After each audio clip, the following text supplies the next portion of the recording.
Shalom jemaat Tuhan, senang sekali boleh berjumpa di Kingdom Devotion minggu ini. Haleluya, Happy Valentine, hari ini 14 Februari 2021, di mana dunia merayakan Hari Kasih Sayang. Ya, saudara sekalian, ini adalah hari kasih, di mana setiap orang boleh mengasihi, menunjukkan kasihnya, hal yang spesial untuk kita menyatakan kasih kepada orang-orang yang sungguh-sungguh kita kasihi. Haleluya, saudara sekalian, ada satu kasih yang tidak pernah luntur dalam kehidupan kita, yang tidak pernah gagal, yang tidak pernah mengecewakan kita, yaitu kasih dari Tuhan. Haleluya. Saudara, kalau kita berbicara tentang kasih dari manusia, ya kalau saudara sedang jatuh cinta, ya ketika pasangan saudara menyatakan seburuk apapun kehidupan kita, aku akan mengasihimu. Ya, samudera yang luas akan aku arungi. Ya, gunung yang tinggi akan aku daki. Saudara, kasih manusia mungkin begitu tulus, begitu dalam, tetapi suatu saat akan mengecewakan kita. Suatu saat kasih itu akan membuat kita kecewa. Tetapi kasih Tuhan tidak pernah mengecewakan kita. Kasih Yesus yang mengasihi kita, kasih yang mengorbankan hidupnya bagi kita, tidak pernah akan mengecewakan kita. Saudara, sudahkah saudara menemukan kasih Allah itu? Kasih yang tulus, kasih yang mau berkorban bagi saudara dan saya. Ya saudara, ketika saudara boleh memiliki kasih Allah itu, hidup saudara akan luar biasa. Hidup saudara akan penuh dengan kasih. Tidak hanya saudara miliki sendiri, tetapi saudara ingin membagikan bagi banyak orang. Segala tindakan saudara, segala perhatian saudara, hanya ingin menunjukkan kasih itu bagi banyak orang. Karena saudara sudah menerima kasih Allah. Hari ini, saat ini bacaan firman Tuhan akan menguatkan kita. Rasul Paulus mengerti, dia sudah menerima kasih yang tidak layak dia terima, tetapi dia terima. Kasih yang sesungguhnya jauh dari dia, tetapi Tuhan datangkan kepada dia ketika Tuhan menyelamatkan dia, ketika dia masih berdosa, ketika dia menganiaya umat Tuhan, bahkan menganiaya Tuhan itu sendiri. Itulah kasih Allah. Saya akan bacakan firman Tuhan yang luar biasa, bagian daripada surat Paulus kepada jemaat di Efesus di pasal ketiga.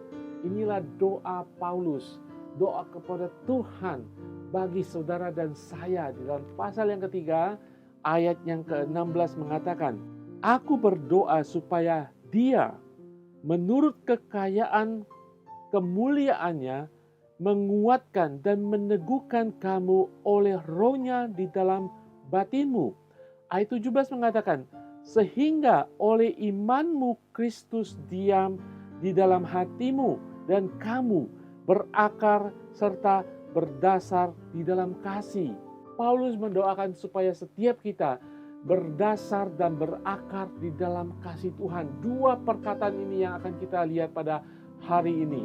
Berakar di dalam kasih Tuhan seperti saudara sebatang pohon yang mengakar, menerima air, menerima makanan, menerima segala sesuatu untuk pertumbuhan saudara di dalam kehidupan pribadi saudara, yaitu kasih Tuhan yang akan menjaga kehidupan saudara, bukan berakar pada kasih manusia, bukan berakar pada hal-hal duniawi, tetapi di dalam kasih Allah yang akan menjaga pohon kehidupan kita tetap tegak, tetap tumbuh dan berbuah oleh kasih Tuhan, yaitu makanan dari surga, air kehidupan dari surga. Saudara bisa berbuah dan saudara bisa bertumbuh dan boleh memberkati banyak orang.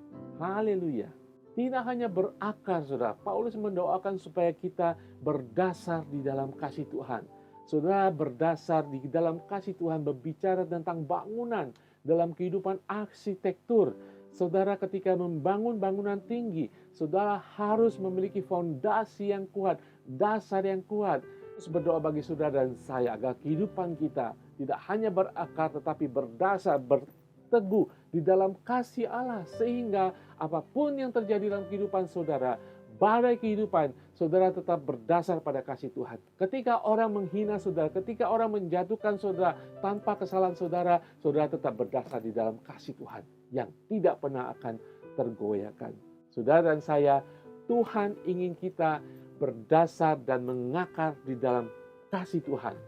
Hanya kasih Tuhan yang akan membuat kita teguh. Hanya kasih Tuhan akan membuat kita tetap berdiri tegak karena kita sudah mengakar dalam kasih Tuhan. Apa pergumulan saudara saat ini? Apa yang saudara alami saat ini? Tantangan saya buat saudara, ketika saudara mengalami kesusahan, ketika saudara mengalami kepahitan, ketika saudara mengalami goncangan dalam kehidupan saudara, apakah saudara akan segera tumbang? Ketika saudara mengalami seakan-akan akan tumbang, saya ingin berdoa seperti Paulus berdoa, agar kita berdasar dan berakar di dalam kasih Tuhan. Ini adalah jaminan firman Tuhan. Amin. Saya akan berdoa bagi kita semua. Bapa di surga, terima kasih Tuhan, kami boleh diizinkan mengakar dan berdasar di dalam kasih-Mu Tuhan, sehingga hidup kami akan tumbuh menghasilkan buah-buah di dalam Engkau Tuhan, agar hidup kami akan bertahan apapun yang terjadi dalam kehidupan kami. Tetapi kasih agape-Mu, kasih yang dari surga ini mengajarkan kami, tidak hanya kami menerima dan berakar, tetapi kami harus menyatakan kasih-Mu Tuhan, membagikan kasih-Mu bagi setiap kami. Terima kasih Bapa di surga, di dalam nama Tuhan Yesus mampukan kami. Haleluya, amin. Haleluya, mari kita melakukan kasih Tuhan ini, yaitu kasih agape yang akan terus mengalir dalam kehidupan kita. Tuhan Yesus berkati.